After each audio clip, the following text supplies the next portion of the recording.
Mbak Diki dari mana ini tadi? Dari rumah. Dari rumah ya. Rumahnya di daerah mana Mbak Diki? Di Gresik, Kak. Di Gresik ya. Ini naik motor atau diantar ke sininya Mbak Diki? Naik motor sendiri, Mbak. Naik motor sendiri. Oke. Nah, Mbak Diki posisinya sekarang sudah kerja atau? Iya, kerja. Sudah bekerja ya. Oke, nah Mbak Diki datang ke sini gimana nih kabarnya Mbak Diki? Kalau kondisinya sih saya sehat, Mbak, alhamdulillah. Alhamdulillah. Tapi situasinya mungkin agak kurang baik. Agak kurang baik ya. Kalau baik ya nggak mungkin datang ke sini dong ya. Benar banget. Oke, baik. Nah, di sini apakah Mbak Diki sudah pernah melakukan proses konseling atau ini baru pertama kali nih Mbak Diki? Baru pertama kali. Baru pertama kali mengalami proses konseling seperti ini ya. Iya. Nanti, nah di sini saya sebagai konselor nantinya akan memfasilitasi Mbak Diki sebagai konselor di sini untuk dapat menemukan tujuan-tujuan dan juga menyelesaikan apa sih yang menjadi yang mengganggu pikiran Mbak Diki akhir-akhir ini seperti itu. Nah, sebelum itu di sini ada yang namanya kontrak waktu karena tidak mungkin kita berbincang-bincang sampai 1 hari penuh seperti itu ya Mbak Diki.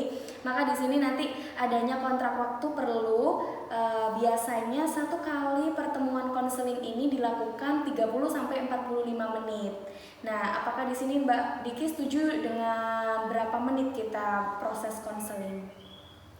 30 menit mungkin sudah cukup ya, Mbak. Oke, jadi kita tetapkan bahwa proses konselingnya berjalan 30 menit tiap sesi konseling seperti ini ya Mbak Diki. Iya. Oke. Mungkin dari Mbak Diki sendiri nih, apa sih yang dirasakan tadi kok bilang kabarnya agak kurang baik? Nah, apa yang ingin disampaikan dengan saya? Apa sih yang dirasakan Mbak Diki akhir-akhir ini? Ya, ini aja, Mbak. Kayak sudah rasanya nggak kuat di satu situasi gitu. Nggak kuat di situasi. Nah, bisa Mbak Diki jelaskan lebih detail nih situasi yang Mbak Diki maksud ini seperti apa situasinya? Ya, ini kan kebetulan lingkungan kerja saya itu kan kayak gimana ya, Mbak, kurang enak gitu loh orangnya. Terus ya saya kan orangnya juga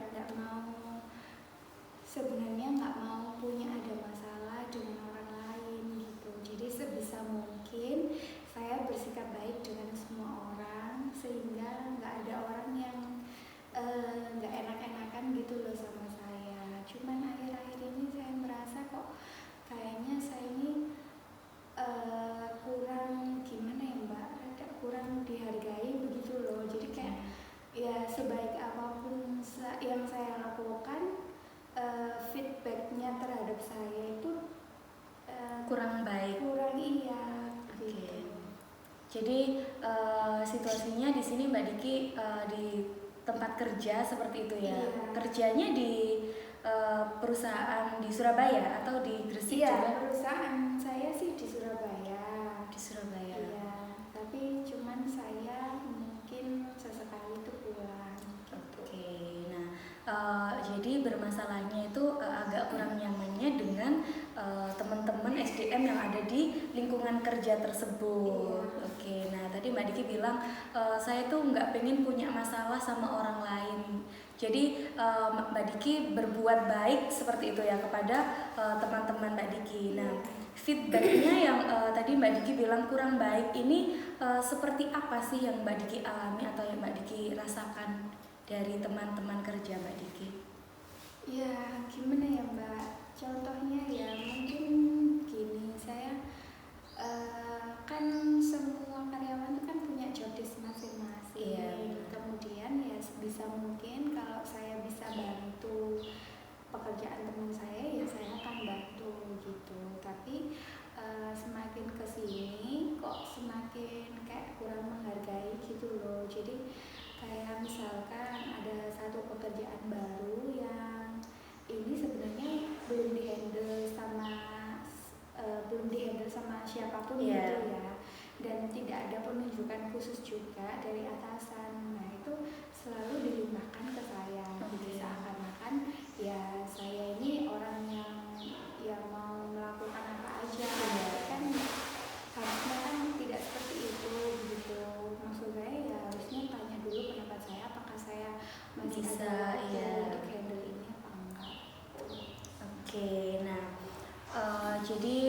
Mbak Diki merasakan bahwa ini teman-temannya selalu melimpahkan apapun ke Mbak Diki seperti itu ya, tanpa tanya dulu nih Mbak Diki seperti apa. Nah Mbak Diki juga di sini apakah tidak punya rasa untuk menolak atau sudah pernah menolak tapi tetap diperlakukan seperti itu, atau emang Mbak Dikinya sendiri nggak enakan sehingga ya tetap dilakukan seperti itu?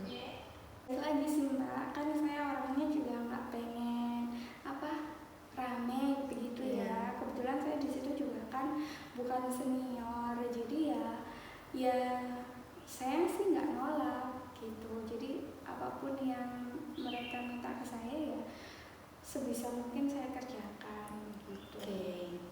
Nah, perasaan Mbak Diki sendiri ketika mengalami hal tersebut, perlakuan tersebut dari orang-orang sekitar Mbak Diki di lingkungan kerja ini, perasaannya seperti apa sih Mbak Diki? Kalau bisa digambarkan yang Mbak Diki rasakan ini seperti apa?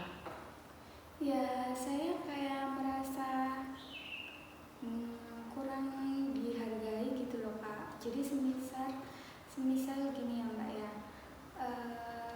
saya emang handle kerjaan itu, tapi kan jadi karena saya ini kebanyakan pekerjaan, jadi kadang-kadang itu ada satu kerjaan yang kurang maksimal gitu hasilnya. Nah, ketika saya ditegur atasan, mereka ya sudah malah menyalahkan saya begitu loh. Jadi kayak kan saya pernah membantu mereka, jadi kayak kok saya rasanya tidak dianggap begitu di situ. Gitu. Jadi merasa bahwa padahal jika ada teman-temannya yang kesusahan itu Mbak Diki selalu membantu seperti itu, tapi ketika sebaliknya terjadi itu malah seperti tidak dianggap seperti itu ya. Nah Mbak Diki perasaannya tuh apakah punya dendam tersendiri sama teman-teman Mbak Diki, atau kesel, kecewa, atau seperti apa? Iya Mbak, kalau sekali dua kali ya saya bisa memaklumi ya, tapi ini sering kali terjadi begitu. Jadi kayaknya sepertinya saya ini sudah di titik sudah rasanya tidak bisa mentolerir begitu. Tapi ya bagaimana, di sisi lain dengan kondisi pandemi seperti ini masih bisa bekerja aja saya udah sangat bersyukur begitu. Tapi kalau situasinya seperti ini kan saya jadi dilema gitu loh. Oke, jadi di sini Mbak Diki merasa bahwa tidak dihargai, kemudian merasa kalau sekali dua kali itu masih bisa dimaafkan gitu, masih bisa dimaklumi dan dikerjakan, tapi hal itu berulang-ulang terjadi kepada Mbak Diki sehingga rasanya Mbak Diki sudah merasa tidak bisa mentolerir seperti itu ya. Nah, Mbak Diki perasaannya sendiri apakah pernah mengutarakan keresahan Mbak Diki ini kepada teman kerja Mbak Diki, atau Mbak Diki ini orangnya tidak pernah mengutarakan itu kepada teman-teman Mbak Diki sehingga teman-teman Mbak Diki ini tidak ada yang tahu seperti itu? Pernah sih Kak, sekali waktu itu kan ya seperti itu, ada saya diminta tolong gitu, tapi kan karena saya sudah posisi mungkin capek, stres juga dengan kerjaan saya yang menumpuk, jadi pada waktu itu saya menolak begitu. Ya dengan alasan ya saya banyak pekerjaan, jadi mungkin seharusnya bukan saya yang mengerjakan gitu, tapi responnya malah apa ya, tidak mengerti akan kondisi saya, tapi malah kayak ya nggak enak gitu Kak pokoknya. Oke, nah di sini Mbak Diki, kalau misalnya Mbak Diki ini menolak pada saat diperlakukan seperti itu, yang Mbak Diki takutkan ini seperti apa sih? Atau apakah hubungannya dengan teman menjadi nggak enak, kemudian atau nggak mau cari masalah? Nah, yang Mbak Diki takutkan seperti apa ketika Mbak Diki berani untuk menolak ketika diperlakukan katakanlah tidak adil seperti itu ya Mbak Diki?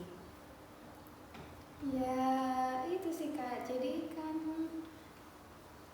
kalau saya sesuai dengan apa yang saya rasakan gitu misalkan, nah mereka jadinya itu seperti akhirnya menjaga jarak gitu dengan saya di hubungan pekerjaan kan.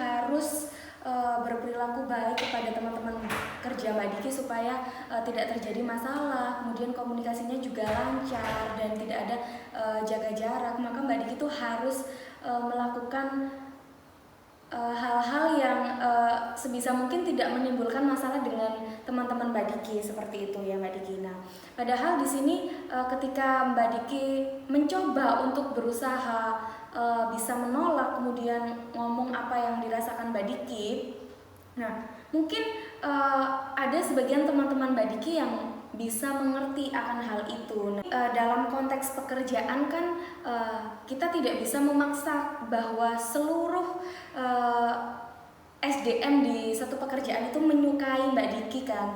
Tidak bisa bahwa seluruh teman-teman pekerjaan Mbak Diki ini mendukung dan juga mensupport Mbak Diki. Pasti ada sebagian orang yang berperilaku semena-mena, ada sebagian yang memang tidak bisa mengerti. Nah, kita kan tidak bisa memaksakan orang lain untuk mengerti kondisi kita. Nah, di sini Mbak Diki juga harus berpikir bahwa tidak harus semua orang di tempat kerja saya ini mencintai saya, menyenangi saya, kemudian berbuat baik dengan saya. Nah, karena di sini Mbak Diki juga perlu berkonsentrasi dan berfokus pada apa yang menjadi tugas Mbak Diki, seperti itu. Tidak perlu memikirkan bahwa nanti ketika saya tidak melakukan hal ini saya akan dibenci oleh seluruh teman kerja saya, seperti itu.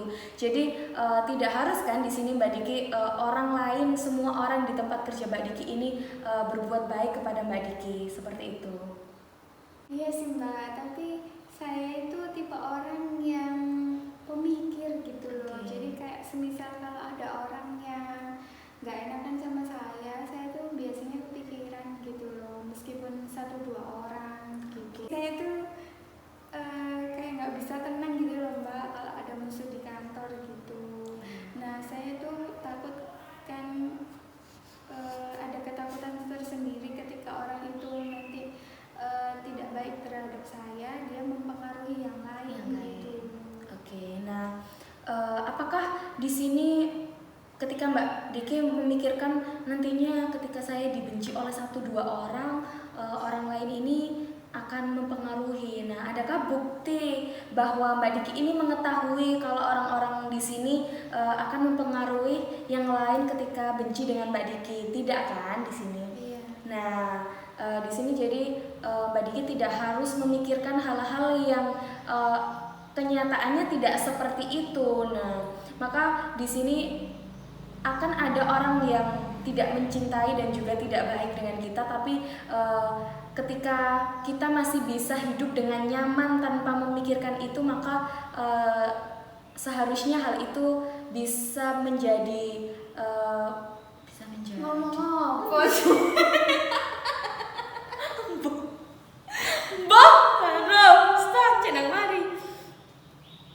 Maka hal itu bisa membuat Mbak Diki lebih tenang ketika tidak memikirkan 1-2 orang tadi yang tidak menyukai keberadaan Mbak Diki dan berlaku semena-mena kepada Mbak Diki, seperti itu. Nah, lantas di sini perasaan Mbak Diki sendiri setelah Mbak Diki meyakini dan menyadari bahwa tidak perlu memikirkan hal-hal yang kenyataannya sendiri tidak seperti itu. Nah, bagaimana nih perasaannya? Iya sih Mbak, kalau dipikir ya memang sebenarnya sih kalaupun saya tidak berhubungan baik dengan mereka sih juga tidak berpengaruh besar gitu pada pekerjaan saya. Jadi ya mungkin memang saya cukup berfokus dengan pekerjaan saya aja gitu ya. Iya, jadi di sini tidak harus bahwa semua orang ini bisa mencintai kita. Toh kalau kita masih bisa hidup nyaman di luar pekerjaan kita, kita masih bisa happy, maka masalah-masalah yang ada di pekerjaan cukuplah berada di pekerjaan tersebut, tidak perlu terlalu berlarut-larut dipikirkan nanti akan mengganggu aktivitas-aktivitas Mbak Diki di luar konteks pekerjaan tersebut, seperti itu. Iya Mbak, saya akan mencoba untuk lebih fokus pada pekerjaan saya aja gitu. Jadi saya mungkin ya lakukan yang terbaik terhadap bidang pekerjaan saya. Jadi jadi hak mereka ya. Urusan mereka. Oke. Nah, terima kasih Mbak Diki sudah datang ke sini karena kontrak waktu yang kita tetapkan tadi 30 menit dan sudah berjalan. Baik, nanti bisa kita jadwalkan ulang pertemuan kedua kita, bisa sekitar 1 bulan ke depan atau 3 minggu ke depan. Kita ketemu lagi, nanti kita melihat perkembangan apa sih yang dirasakan Mbak Diki ini seperti apa. Seperti itu ya Mbak Diki. Iya, Mbak. Terima kasih telah datang ke sini Mbak Diki. Hati-hati di jalan. Terima kasih.